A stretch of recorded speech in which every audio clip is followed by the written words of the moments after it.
So in case I forget to tell you guys this, after this session, Dennis and Greg are going to be over the signing area, and they'll sign all of your anything you want signed. So almost. All right. So we're going to start with a couple of questions, and then they have a presentation for you guys. How y'all doing? Yeah, all right. How you doing? Glad to be here, and where are we this week? Atlanta. All right. So first of all, is the show treating you guys right? Absolutely. You Yeah, guys, we're having a great time. you guys do it up right, that's for sure. Well, we try to give out a little of that Southern hospitality, and we really hope that comes across. So let's go back to the beginning. I'm going to ask a couple questions, then we'll do your slideshow. But I wanted to give some background on you guys. Did you guys grow up with a passion for pinball or around pinball? Tell us about your roots in this. You want to start? The first pinball memory I have, I was about 7 or 8 years old, so that was a hell of a long time ago. But one of my father's friends had a pinball machine, and it's the first time I ever saw one. I thought that was the coolest thing I ever saw. Of course, it was an old wood rail back in those days, but I just remember thinking I just liked all the colors and the lights. But then I kind of lost track of pinball when I was about 21 or 22, and that's when I started playing. Great. What about you, Greg? In the Chicago area, that's where I grew up. Pinball was manufactured there. All the major manufacturers were always in the Chicago area.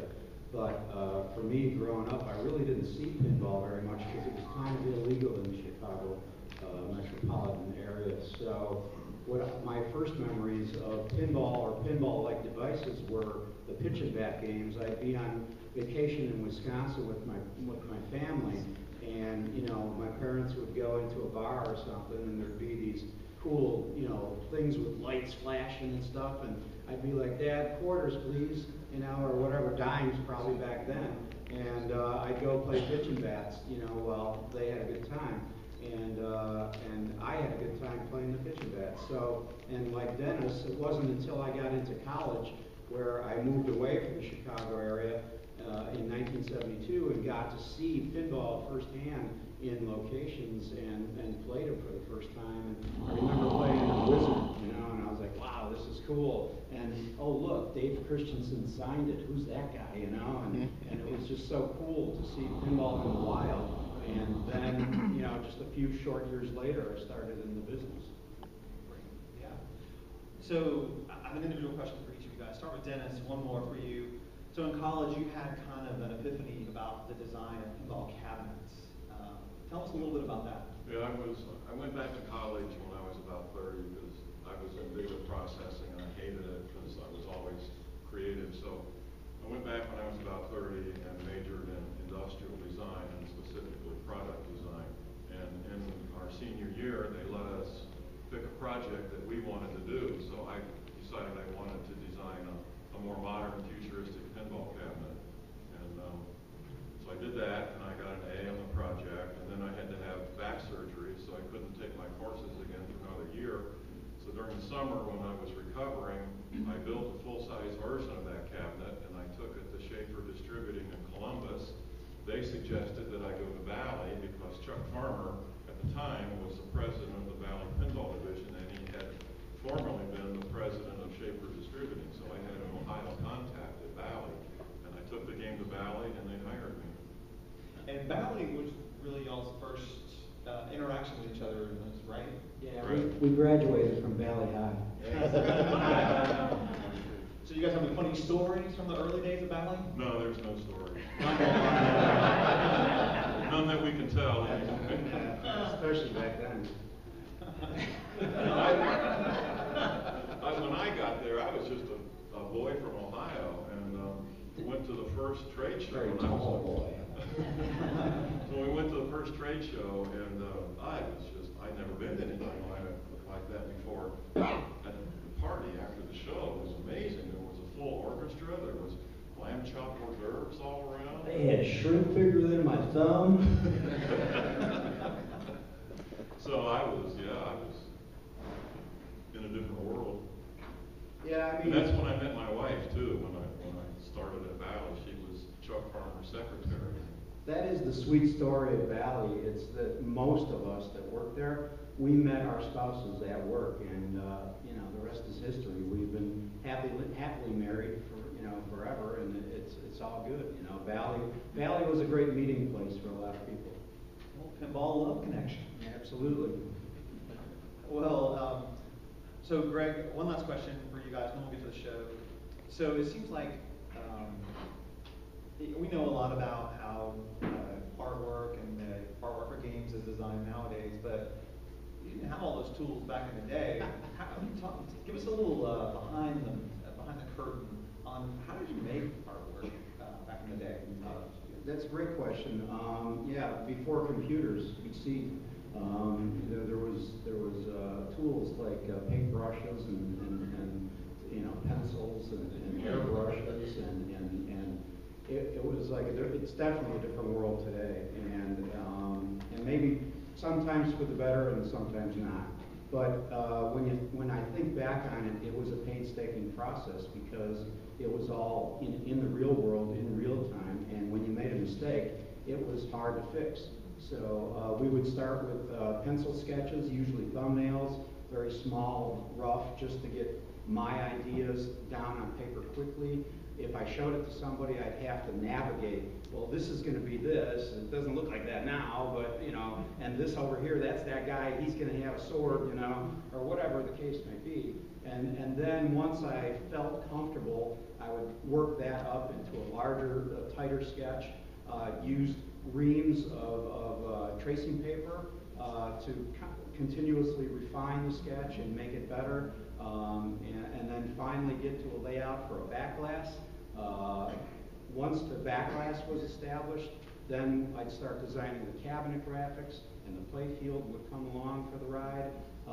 And play fields were a different animal completely.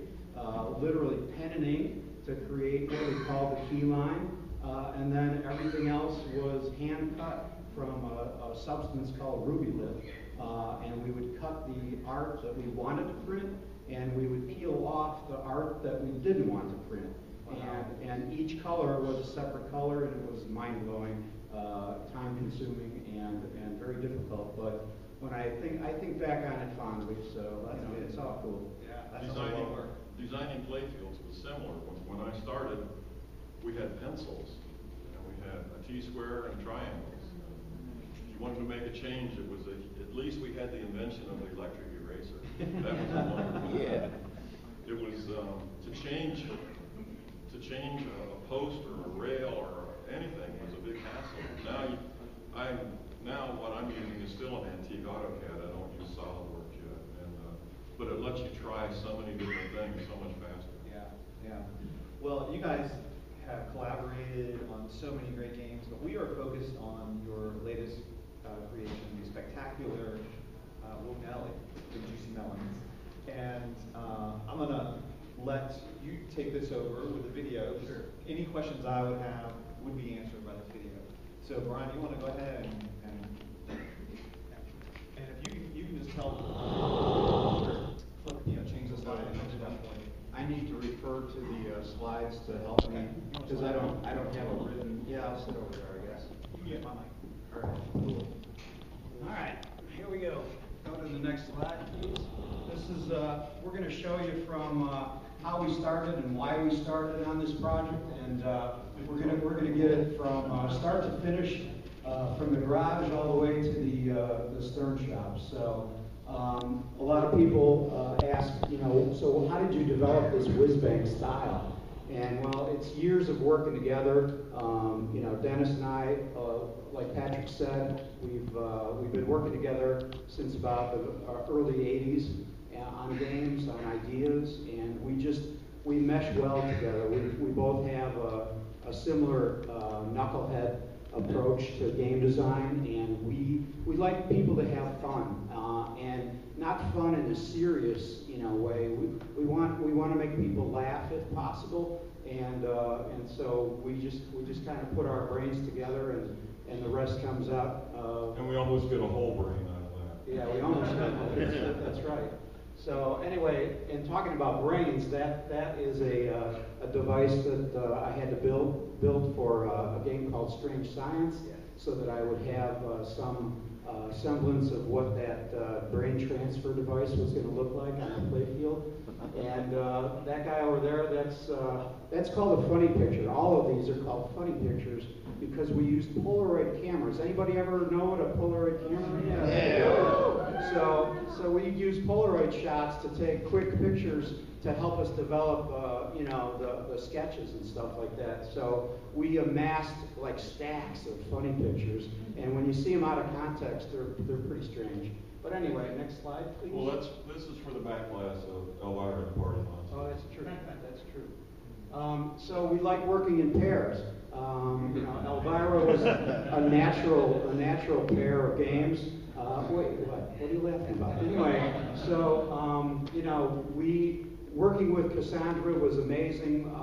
We have a great relationship with her, and she trusts what we do amazingly.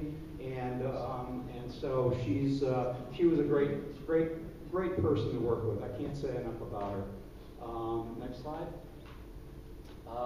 So before I met this guy, he was still in Ohio, and I got an early start to my career. I was a punk. I was 23 years old when I got the job at Bally, and Harlem Globetrotters was my first game that I ever worked on, and it was amazing to be in-house and doing illustration all day long. I couldn't have been more amazed that I got this job. So Harlem Globetrotters was the first project I worked on.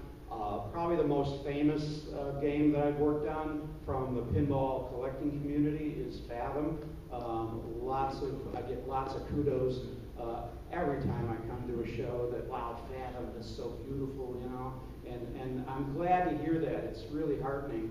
And I'll tell you what, Paul Freres, my art director at the time, the guy that hired me at Valley, pushed me hard to get the best job I could get on this. So I always give Paul a lot of credit because he really, really leaned on me hard to make sure that I was doing the best I could on that project. I think he may have wanted to do it, but was busy doing other projects. So I think he really forced my hand to do the best job I could at the time. So I'm always appreciative of Paul for that reason. Next slide, please.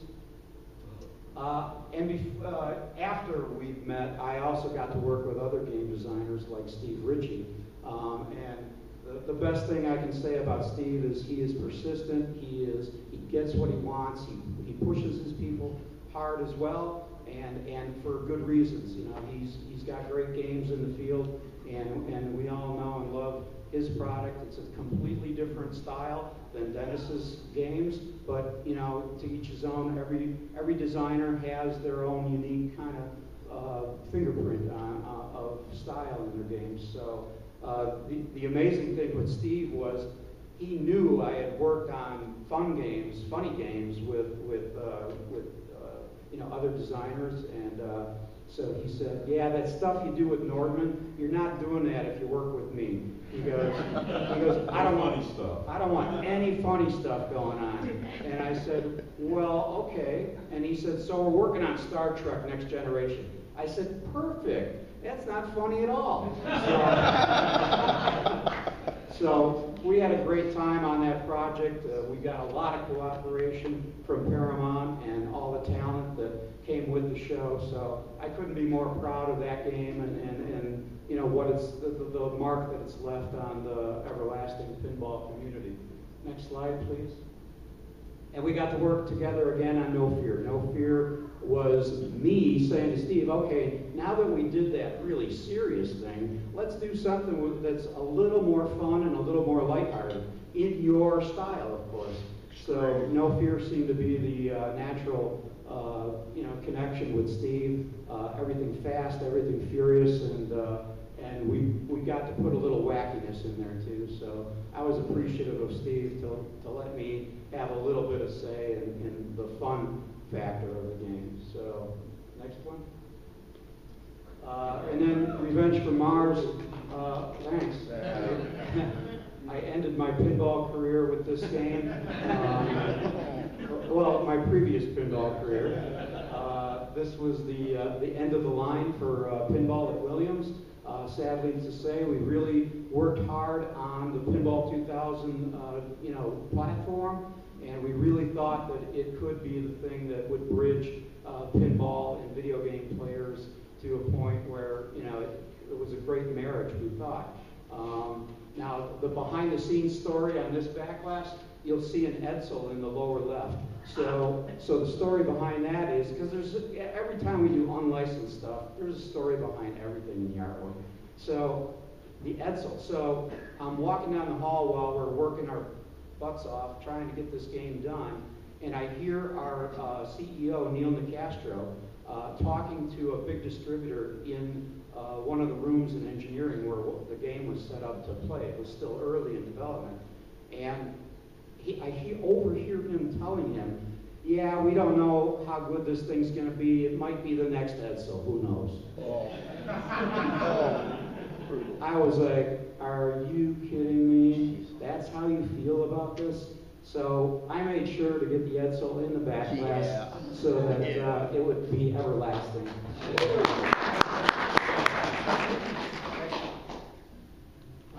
So now it's time for Dennis to talk.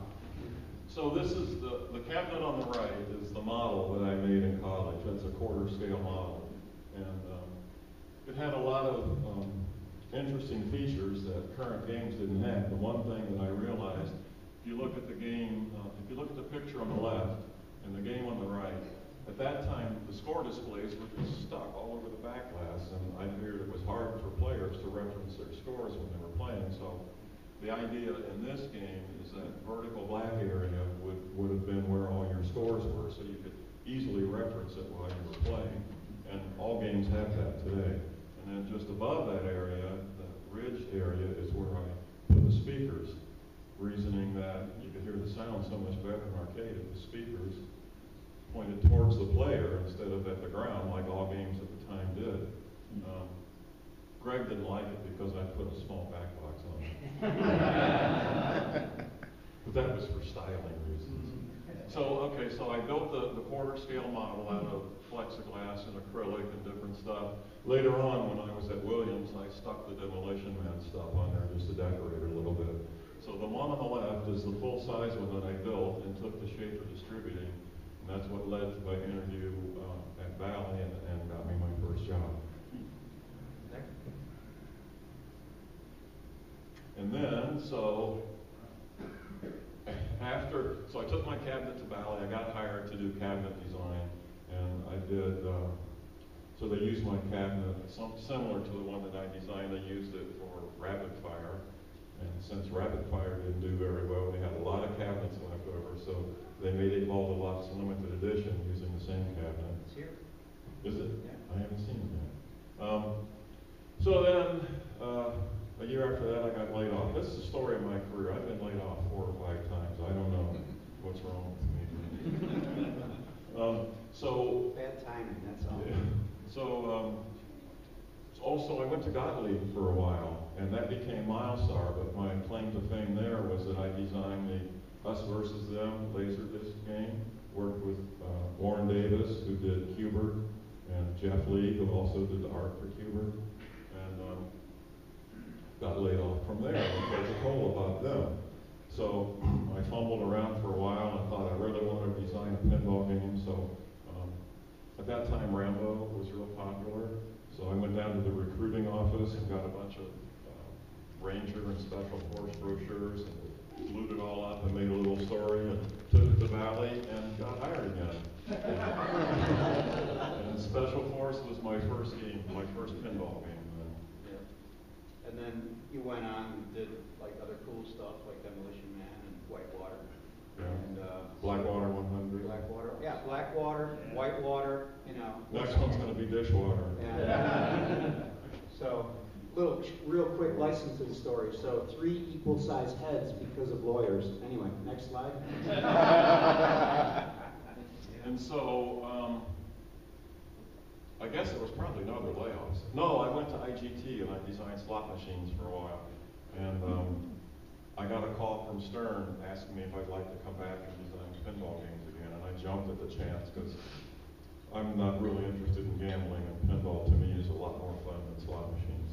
So this was my first game after 5 or 6 years, so I was thrilled to have the opportunity to do this again. One of the coolest toys on a playfield, is a new show. That's what I've heard. Also, there's a story we wanted to use Jack the Monkey in the game. That one shot is like called the Jack the Monkey shot, and we found out Jack the Monkey had his own agent. And Jack the Monkey wanted to be paid extra for being on the game. But they finally relented and let me put Jack the Monkey in the game. Did he do voiceover work? No, he didn't do anything. No monkey business. And they're all, thank you. I wanted to put some of the stuff from the parks in the game. Those are two completely different entities, and they wouldn't allow me to do anything from the Pirates of the Caribbean attraction. And they wanted no hidden Mickeys or anything like that in the game. Oh, God, you're not going to tell us. No, I can't tell you that there are. Disney World right now. I can't tell you that there might be a hidden Mickey in the game. Yeah. All right, next slide. Thank you. So yeah, this is where we started combining our knucklehead wackiness together. I had proposed a game to a guy named Greg Mick, who was also another great game designer. And he had a game called DEFCON 6, which was a little too serious, I thought, for pinball. So I said, hey, there's enough lights on here where we could spell out party, you know.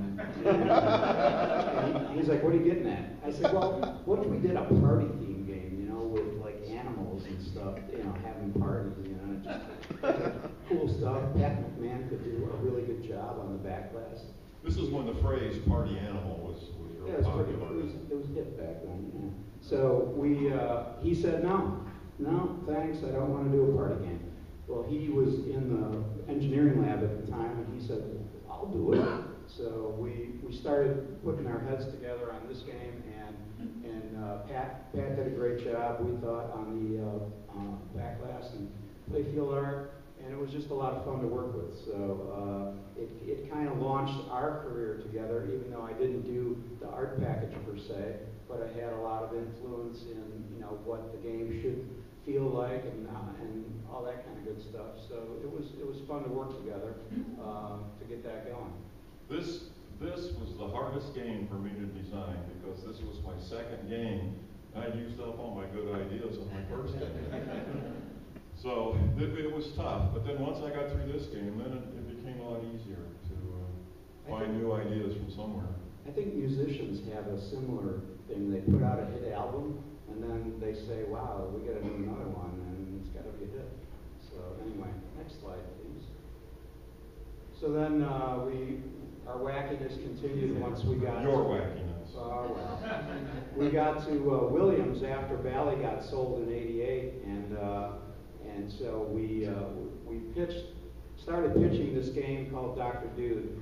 He wanted to do Teenage Mutant Ninja Turtles license, and at the time I was just like, you know, that could be cool, but why don't we do our own comic book and put a comic book on the back glass and tell a story and, you know, come up with our own story, and, you know, so we actually did Elvira first, but we started working on this first. I started this playfield first and created the Mix Master feature, and none of the management people liked it for some reason. Yeah. And so then the Elvira license became available, so we jumped on that. Oh, yeah. Revisited this later. Right. We worked with Elvira, and we got that off the ground.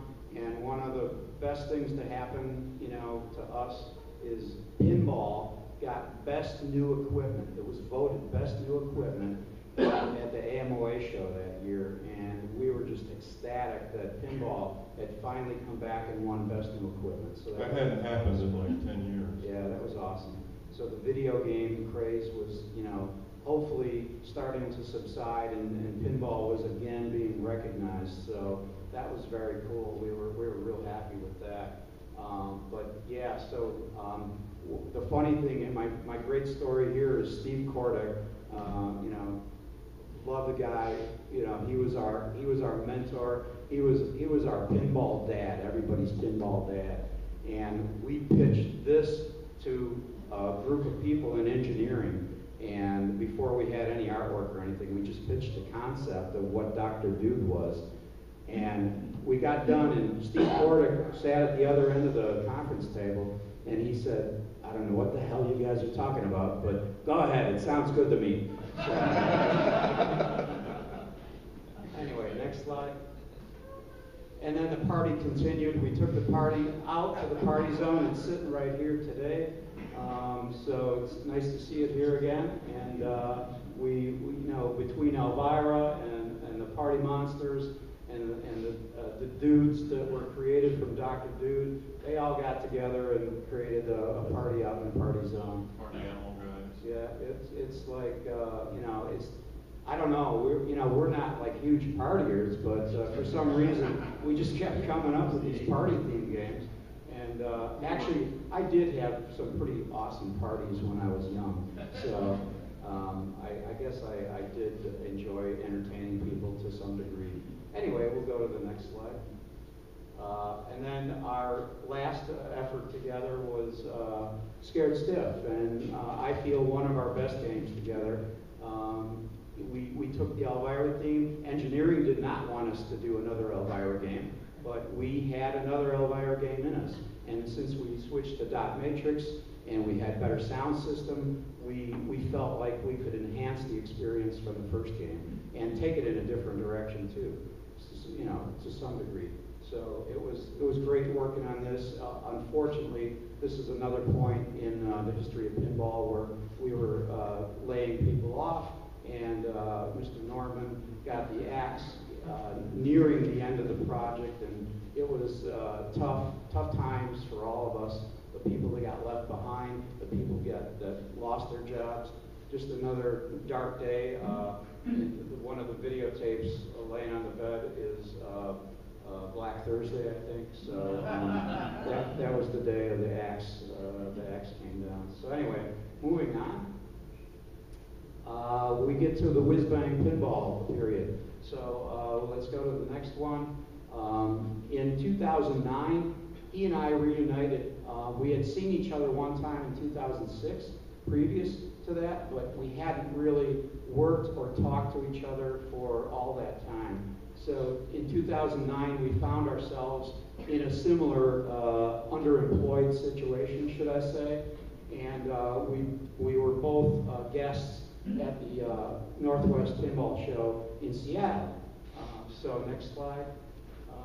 We kept hearing people talk about custom games, and a lot of people had brought custom pinball games to that show with custom artwork. And so I started thinking, well, wait a minute, this is cool, you know. I'm an artist, he's a designer. We should think about this. So we go to the next slide. We had breakfast before we left for the airport. We had breakfast. We parked our Woody out in front of the that's not our Woody. Out in front of the Mecca Cafe. And next slide, we had a delicious, nutritious breakfast in this cool place. I mean, it's the Mecca Cafe. If you go to Seattle, you've got to go there. Yeah. Anyway, so I told Dennis, I have an idea, and I want to share it with you. So you want to hit that? Yeah, there it is. Sorry. But anyway, I work on this stuff late at night, and I go, oh, I could do this, and I do it.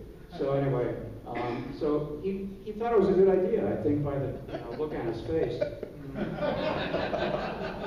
The night before, here's the other bad joke coming, right? The night before, I was so excited by this custom idea, it was keeping me up all night. And so I was sleepless in Seattle.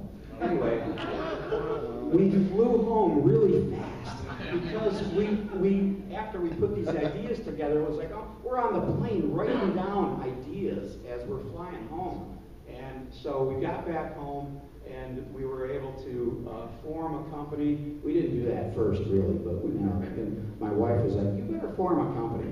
Okay, we'll do that. So we got that going, and then we had a flashback. So it's important to have flashbacks in life because you learn a lot from your past and you bring it forward and stuff. So the flashback goes to Southern Illinois at a museum, a really great art museum, like real art. Not just, not just like some country store art, but it had like real artists, in there, and they had a pinball show there with our artwork. Some of us participated, and pinball machines, and it was very cool. So Dennis and I met there in 2006, and we hadn't seen each other since the Elvira debacle when he got laid off. So we meet at this show, and we start seeing games from the past. So next slide. We see this game, and I didn't think anything of it, but he thought a lot about it. Well, I just thought the cabinet was, I hadn't seen a cabinet like that before. I just thought the cabinet was cool, so I wanted to buy it. So I bought it, and the guy delivered it to my office at Stern, and he opened the trailer door, and the back glass was cracked in half. And that's not a game you can get another back glass for. I found out later that it's not much fun to play anyway. So I stored it in my shop for a couple of years, just pulled it up and stuck in the back corner. It sat there from 2006 till 2009 when he said, well, I got an old EM game we can probably start with. So that's what we did. We took this concept of chopping, so to speak, an old wood rail EM game and turning it into something completely different. And the reason we chose an EM game is because we had no money, so we couldn't afford a hardware system, we couldn't afford a programmer or a sound designer. So we thought we were just going to make a one-off art project, and so yeah, basically. Yeah. Next slide. So that's the original play field. So you can see that Dennis, if you've played the game already or haven't played it, pay attention because this game had 3 gobble holes down the center. It was a mean game. But back then, games could be meaner because they were the only game in town. So, but you can see at the bottom the similarity with the 2-inch flippers and the posts and the 10-point scoring. That's about where it stops. That is and of course the bullseye targets. But that's the starting point that we started with, and then Dennis took that further. So let's go to the next slide. We didn't know anything about EM games, so we called our local Team EM representative, Ken Walker, and he taught us a lot, and he got that game running really quickly. So that was cool. That was an important step. Here's a cool picture from inside the cabinet where it's got like the date handwritten on there by a person that inspected it. I thought that was cool. Next one. So here's the pitch. So after we get that game running, I get a call from Dennis, and he's like, you got to come out to my house. I got to pitch this idea to you. And I said, cool, all right, let's go. So I show up, and he says, okay, so we both love fruit crate labels. It's like they're a thing of beauty from the past. They're just iconic, and it was a big part of American advertising at one point in time, and they are. This is a nice composite of everything together. Oh, that's all right. And then secondly, we both love the history of pinball art and pinup art as well. So we figured, hey, this is really cool to combine the two. Dennis said, let's take those 2 ideas and put them together as a mashup. And so we'll go to the next one here. And using my art skills and Dennis's management skills. Management skills. I like that. I was going to say hammer skills. We put together. This was the pitch. He said it's going to be about a game about melons and farming. And so the original name was not Big Juicy Melons. It was Sweet Juicy Melons. But we figured, hey, in advertising, big is better, right? So we went with big. Anyway, next slide. This was the original sketch that Dennis showed me. And it was like hands down. Oh yeah, that's the cabinet? Of course it is. That's awesome. See how risque those early fruit crate labels were? Yeah, we picked up on that a little bit. Yeah. Not too bad. Not too bad. Anyway, next slide. So I started on sketches. everything starts from scratch. So I started on sketches while he was working on the cabinet design. Next slide.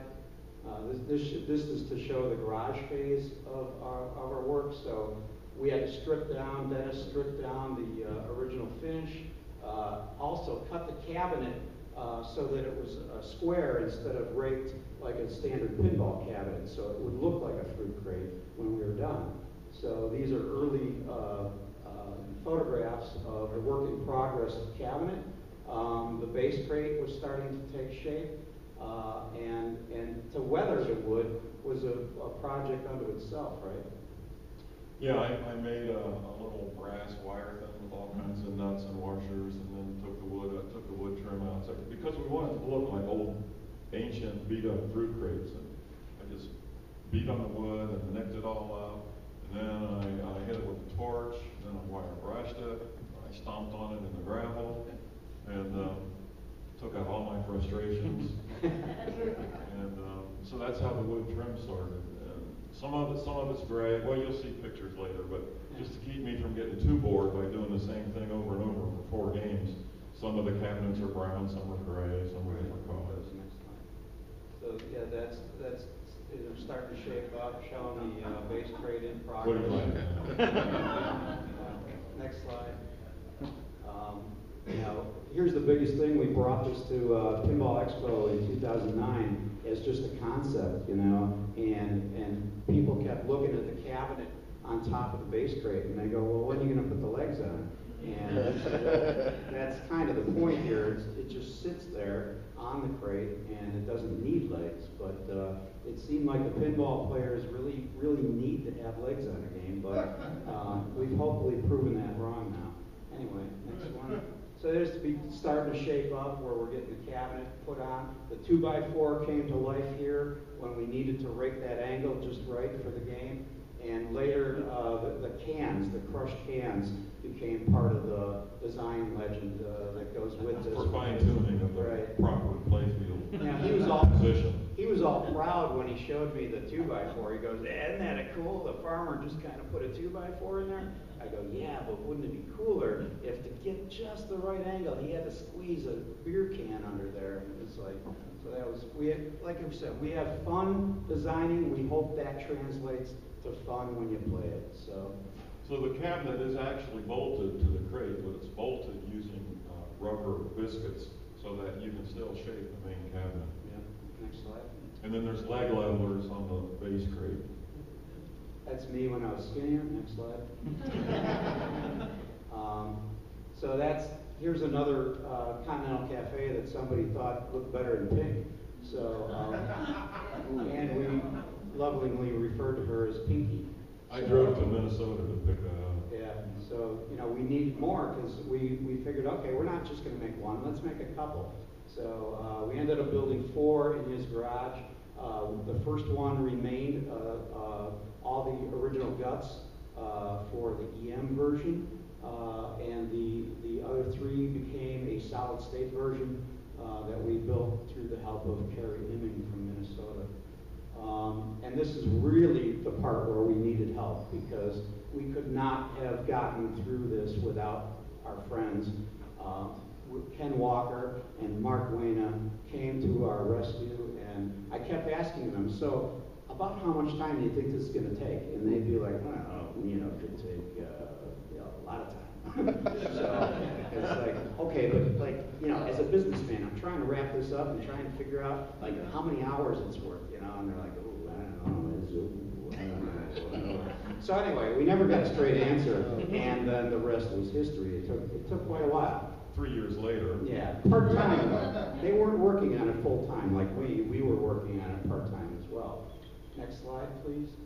So here's Dennis's first pass of the playfield layout on the left. And then after discussing it with guys like Mark Wayna and Ken Walker, it got refined. So as you can see, well, you want to talk about that. So my first idea on the left, the first thing I wanted to do was add return lanes so that the player had more control and could actually make shots in the game. So this is the first woodgraph style game that had return lanes on both flippers. And I eliminated 2 of the gobble holes. I kept the two Malin targets because I think they're pretty cool. They're targets on the outside and a little pin in the inside for higher scoring. And so I kept everything like all spread out and very symmetrical, just like the old games. And then Mark Wayna was talking to me, and since we played the EM, didn't have a lot of power, and I didn't think or didn't realize that putting pop bumpers close together that you might get a lot of cool action out of it. And Mark convinced me, no, I think you can. So I stacked all the pop bumpers together in the center there, all four of them, put the 4 lanes at the top, and a shot back to the top where those two 10-point rollovers are. So it's got a shot back to the top, and it's got return lanes, so you can make a lot of shots in this game. This is where it started to bridge between the old and the new, you know, so the return lanes and the shot back to the top were key to get this game to feel more modern. Next slide. And this is just a shot of, you know, I have so many shots of just people working. It's great. You know, we got a lot of help on this. This is where we started seeing the art package come together with, you know, a red background, blue background. Hey, family, what do you think? You know, everybody's voting on it, and so the blue ended up winning, I think. But you know, those are part of the choices in the design process, you know, that we make. We got first flipping whitewood up to Milwaukee in 2010, and you know, it was exciting to see it played by other people instead of just in the garage. So, and you get a lot of good feedback. Roger Sharp, next slide. I think those are Roger's hands. Recommended another rollover switch for the left side, so that when you shot to the what would be left orbit with the right flipper, you find a place to get up to the jet bumpers and have an opportunity of scoring again on a rollover switch. So that was key. I'm sorry, can you go back one? My hand got out of control. So that guy that's facing us is Kerry Imming, and he's the guy that was instrumental in getting it from EM to a solid state through a system that he designed called PinKit. And more people are kind of going in that direction, but it's modular based. It's much like Spike, and it got us to where we needed to be to build 3 more games quickly. So he was key in that. And that really lit a spark under my fire, because all of a sudden the game started playing fast, like a modern game. It was very fast and snappy. And so then we realized, hey, we've got something pretty different and cool here. All right, let's move on. We're running out of time. There's Roger having a good time, throwing his 2 cents in. Go to the next one. So that's it. That was the project at that point. So now we take it to the next level. We go to Stern, and we have to convince Stern that this is a good thing. Can we go to the next slide? So next one. So convincing Gary wasn't too much of a problem. He really liked the game when he first saw it, and thought maybe this is a risk that we could take. So we're appreciative that Gary had the vision to take this to the next level. Let's move on. This is one of our buyers of the original 4 games, and the key here was that these guys that bought the 4 games, before we even went to Stern, we said, if we take this to a bigger audience, are you guys okay with that? Because you're spending hard-earned money on 4 games that are part of a beginning, but are you okay with us taking this further? And all 4 of them, we got thumbs up from everybody on that, and we're, again, couldn't be more appreciative of the fact that they said yes. So we'll move on. Tom Copera, instrumental in getting the mechanical design from what we created to what Stern could now mass produce in the factory. And he designed the knockdown crate. Right. Yeah. Yeah. That was one of his goals, was to be able to fit everything in a standard Stern box. So the base crate had to become a knockdown IKEA style piece of furniture to put the game on. first guy to touch the project was John Trudeau. He had just gotten Stern, and he took the DXF drawing, My AutoCAD. AutoCAD drawing, and turned it into SolidWorks, because everything Stern does is SolidWorks. That's the first whitewood at Stern with the usual size flippers. The trick here was getting the wood, the finish that he built in his shop, to come through in the finished product. So that was a trick that we needed to go to. This is the first stealth cabinet that came in. We didn't want anybody to know what we were working on, so we painted it black. Well, that's the only color that Churchill has. Yeah, that could be. So anyway, next one. This is starting to take shape. We start fitting the play field. The bottom arch is retooled. We got Spike in the, well, this is before they installed Spike, so I just put a picture of Spike. Next one. These are people, again, behind the scenes people that, we come here and we get to talk about the games that we make, but these people, are instrumental in getting everything to the line and making sure everything is right. If you've had any trouble with games, we've talked to Pat Powers, I'm sure. We've got Dave Coudeau that builds up our first whitewoods. Reina Cortez does an amazing job with our wiring harnesses. She designs them all. And Paul Mandeltort is here today, but he's no longer with Stern. He moved on, but he's a great guy, and as well as the Marco people that support the Stern product. Next one. We had to make modifications to the size of the back glass. We start getting pieces in from the vendors, and everything's starting to come to life. We get our every time we do a back glass, it gets press proofed, and we have to do a press check to make sure the colors are right. And I'm really happy with the printing of this back glass. It's really rich. It's double hit with 2 layers of color, so I'm really happy with that. Next one. We had to really tweak the shot, the eject hole, to get that to sit right. So that took about 4 or 5 hours of playing that shot over and over to get it just right. These are wood samples from the vendor in North Carolina that sent us how the weathering might look. So we approved that, and the next day, Stern woke up with wood.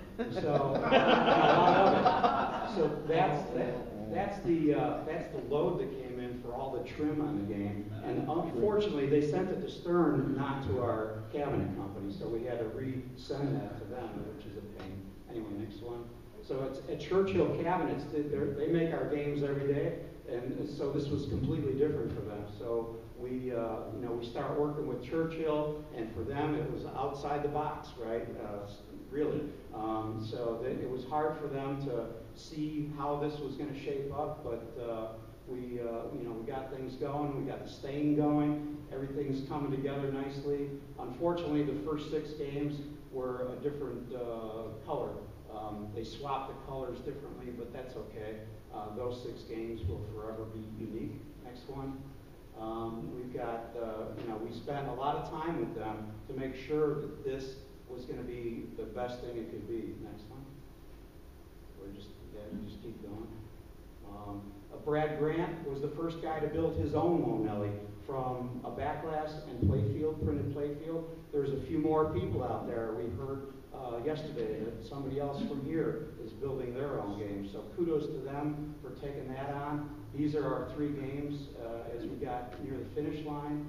Back then, we did an outdoor photo shoot in the middle of November. So she had fun, not really, but we got that accomplished. So that's our poster. This is at the Stern shop showing the game as it comes together on the line. Next one. And thumbs up to the playfield printing. Next one. Keep going. Just trying to move on because I found out we don't have much time left. This is us on the line. This is Bigfoot showed up. This stamp of approval. Don Thorne runs our whole factory line. Wanted to give him a shout out because He does a lot of work for the company. Al Dale is our operations manager, great guy, really makes sure that everything's getting done.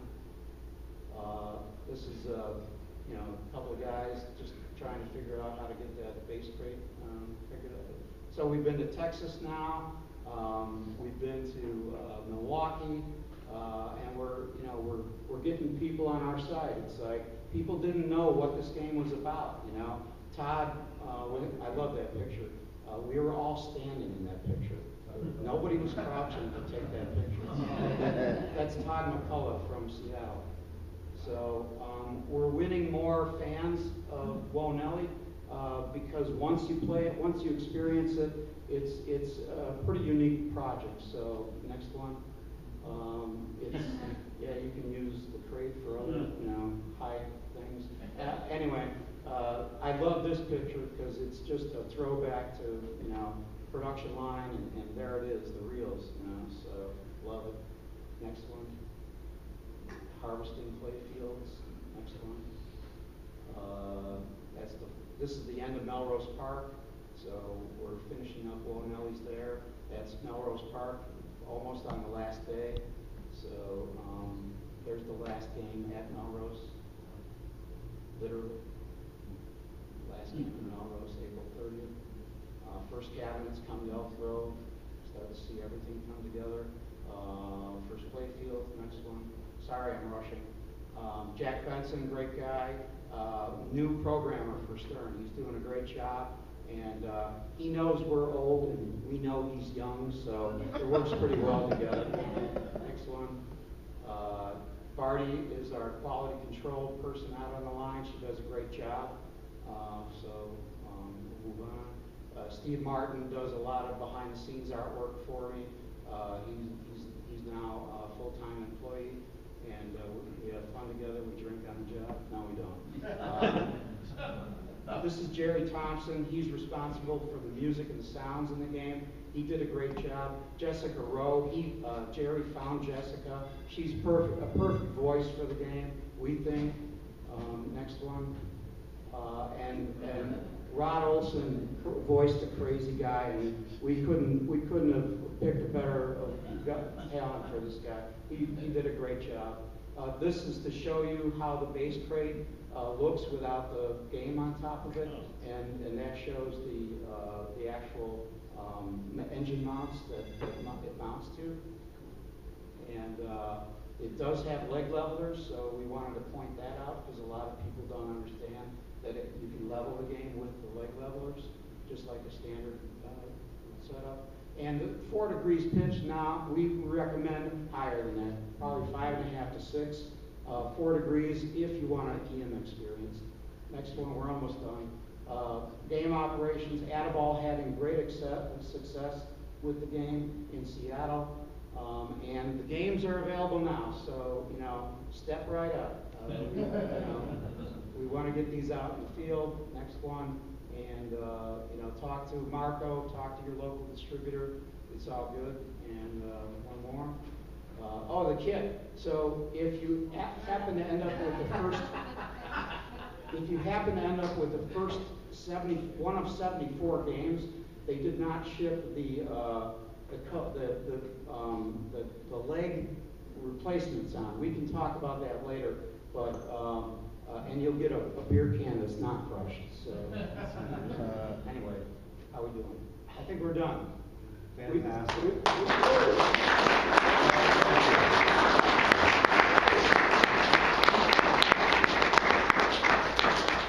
So guys, great work. This is spectacular. If you haven't played this game out in the main ballroom next to the Marco's booth, go play it. It's a really, really unique experience. Now, Dennis and Greg are going to be escorted by my helper, Brian Caudell, here to the signing area. I would ask that you guys not try and grab them on the way there. Please wait till they get to the signing area. That just helps with our flow. And I want to put in a plug. Tomorrow, 11 to 12, there's going to be another session with these guys where there's no slideshow for that session. It's just going to be fireside chat.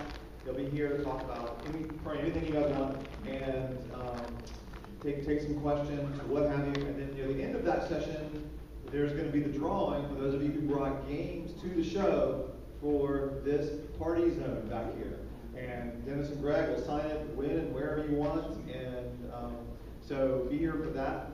That drawing, that's going to be very exciting. So with that, let's give these guys a hand one more time. Thank you very much.